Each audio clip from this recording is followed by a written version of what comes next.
शारदीय नवरात्र के 9वीं तिथि पर महाशक्ति कालरात्रि नौ दुर्गा धाम में 1008 कन्याओं का हुआ पूजन। बक्सर जिले के इटाढ़ी पुलिस लाइन स्थित महाशक्ति कालरात्रि नौ दुर्गा धाम में शारदीय नवरात्र के 9वीं के अवसर पर 1008 कन्याओं का भव्य पूजन किया गया। इस आयोजन में शक्ति की आराधना के साथ साथ पर्यावरण संरक्षण का भी संकल्प लिया गया। मंदिर के महंत द्वारिका दास जी महाराज और उनके सहयोगियों ने जिले के विभिन्न गांवों से छोटी छोटी कन्याओं को आमंत्रित किया था, जिनका विधिवत पूजन किया गया। पूजन के दौरान 5 से 7 साल की उम्र के आसपास की कुल 1008 कन्याओं को लाल चुनरी ओढ़ाई गई और विभिन्न प्रकार के स्वादिष्ट पकवानों से उनका भोजन कराया गया। पूजा के बाद कन्याओं को प्रसाद, उपहार, दक्षिणा और आंवले का पौधा देकर सम्मानित भी किया गया। यह पहल पर्यावरण संरक्षण को प्रोत्साहित करने की दिशा में एक महत्वपूर्ण कदम के रूप में देखी जा रही है।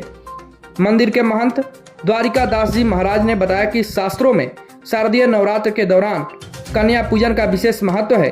उन्होंने कहा, कन्याओं को मां दुर्गा के दूसरे स्वरूप के रूप में पूजने की परंपरा भारतवर्ष में सदियों से चली आ रही है और यह हमारे समाज के लिए अत्यंत ही शुभ और पवित्र माना गया है।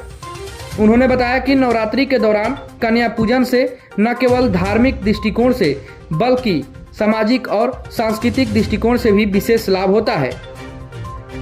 नौ दुर्गा धाम में इस भव्य कन्या पूजन को देखने और इसमें भाग लेने के लिए हजारों की संख्या में श्रद्धालु पहुंचे हुए थे। विशेष रूप से उन श्रद्धालुओं की भीड़ अधिक थी जिन्होंने पूरे 9 दिनों तक व्रत रखा और कलश स्थापना की। भंडारे में भाग लेने और कन्या पूजन में शामिल होने की अनुमति उन्हीं को दी गई थी जिन्होंने व्रत किया था। व्रतधारी भक्तों ने पूरे आयोजन में विशेष भूमिका निभाई और आयोजन को सफल बनाने में महत्वपूर्ण योगदान दिया। मंदिर के सेवक अमित कुमार माली ने बताया कि हर साल मंदिर में भक्तों द्वारा भंडारे और कन्या पूजन का भव्य आयोजन किया जाता है। उन्होंने कहा कि पिछले वर्ष 508 कन्याओं का पूजन किया गया था और इस वर्ष 1008 कन्याओं का पूजन सफलतापूर्वक संपन्न हुआ। उन्होंने बताया कि माता रानी की कृपा रही तो अगले साल 2108 कन्याओं का पूजन और भोजन कराने का आयोजन किया जाएगा। मदन वाटिका नर्सरी के अमित माली ने कहा कि इस आयोजन सिर्फ धार्मिक आयोजन ही नहीं बल्कि समाज को एकता और सहयोग का संदेश देने वाला आयोजन है। इस अवसर पर माता रानी के उपासकों ने आने वाले वर्षों में भी इस तरह के आयोजन को और भव्य रूप में करने का संकल्प लिया। इस कार्यक्रम के माध्यम से न केवल धर्म और संस्कृति का संरक्षण किया जा रहा है बल्कि पर्यावरण संरक्षण को भी बढ़ावा दिया जा रहा है, जिससे समाज में जागरूकता फैलाने का प्रयास किया जा रहा है। माता रानी के दरबार में अगले बार हम लोग 508 कन्या का प्रसाद ग्रहण कराए थे, लेकिन सौभाग्य रहा हम लोग टारगेट लेके चले थे 1008, लेकिन 1008 भी पार कर गया। और माता रानी करें कि हम लोग मेहनत करें ताकि ये जो व्यवस्थाएं हैं वो अगले बार से तैयारी 2008 का हो जाए।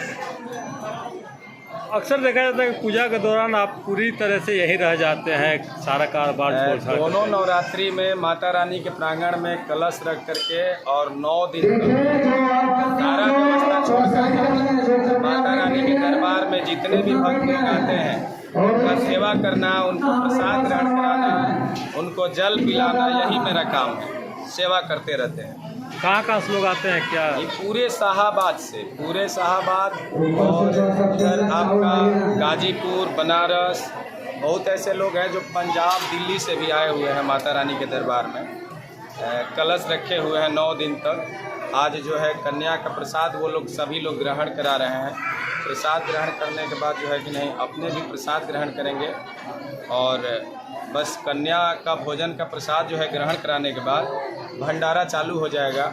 हम लोगों का टारगेट है कि कम से कम 40 से 50 हज़ार लोगों को यहाँ पर हम लोग प्रसाद ग्रहण। अमित, कहा जाता है जो यहाँ आता है अपनी मुराद लेकर के वो खाली हाथ नहीं लौटता है, क्या एकदम सही बात है। माता रानी के दरबार का सबसे बड़ा खासियत यही है कि माता रानी के दरबार में एक बार जो भक्त आ जाते हैं वो चुंबक की तरह एकदम सटिया जाते हैं माता रानी से, क्योंकि माता रानी में बहुत ऐसी चीज़ है जो बहुत कम जगह पे है।